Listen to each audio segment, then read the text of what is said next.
大风来袭应该怎样避险？大风是快速流动的空气，我国气象观测业务中规定，当瞬时风速达到或超过8级，也就是每秒17.2米时，称为大风。大风是一种气象灾害，往往给人们的生产生活造成较大危害。那么大风来袭，我们应该注意什么呢？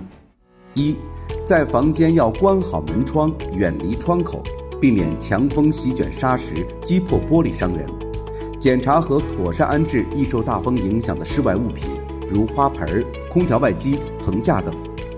二，尽量减少外出，必须外出时，尽量不要在广告牌、临时搭建物、老树下面逗留。三，如果正身处户外，徒步应避免使用雨伞，骑车应下车步行，行人和骑车人要少走高层楼之间的狭长通道，当心狭管效应带来的危险。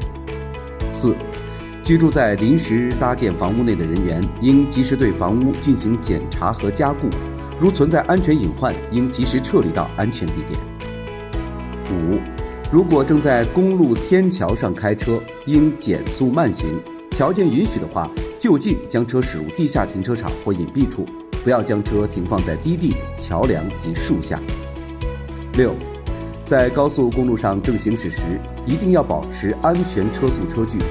如果无法保证安全行驶，应及时转进服务区或驶离高速，尽量避免跟随在载满货物的大型车辆后面行驶。